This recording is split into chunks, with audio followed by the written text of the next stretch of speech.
همه به من دارن زور میزنن الان، یا در صحبت کردن من خیلی بد هستم.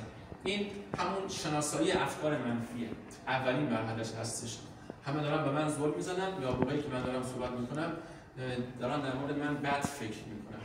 خب این مرحله اول شناسایی افکار منفی. پس مهمه که افکار منفی رو در مرحله اول شناسایی کنیم. مرحله اول درمان شناختی رفتاری.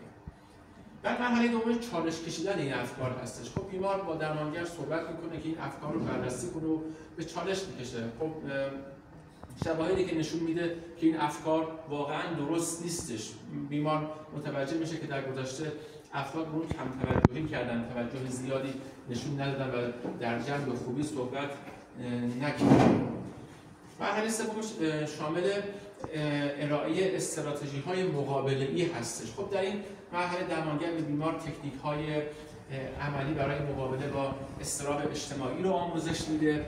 خب میتونه شامل تمرینات تنفسی، تکنیک‌های آرامسازی یا نقش آزمایی برای تمرین کردن تعاملات اجتماعی باشه. شما میتونید توی یک جمعی یک تعداد خیلی کمی باشید و به صورت نقش بازی کردن بشینید با هم دیگه یک گروهی رو تشکیل بدید و یک نفر شروع کنه به صحبت کردن، سخنرانی کردن و شما به عنوان مستمع و شنونده قشنگ به حرفاش گوش بدید و کم کم جمع زیادتر بشه و فرد به راحتی با مواجهه توی اون موقعیت به ترسش غلبه کنه. خیلی مهمه توی مواجهه شدن با ترس و اضطرابی که داریم.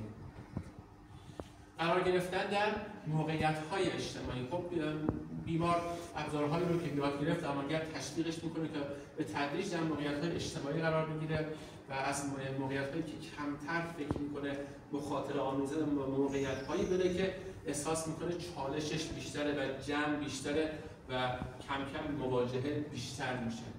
مرحله پنجم ارزیابی خود هستش که در این مرحله بیمار با درمانگرش در مورد تجربیاتی که توی مدت کسب کرده گفتگو میکنه و افکار و احساساتش رو با دکتر تحلیل میکنه و این مرحله خیلی کمک میکنه به ثبات و بهبود پیدا کردن بیمار.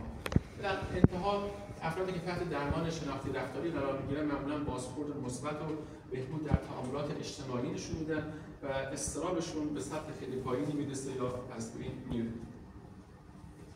اما مواجهه درمانی یکی از روش‌های درمانی مؤثر در اختلال اضطراب اجتماعی هست.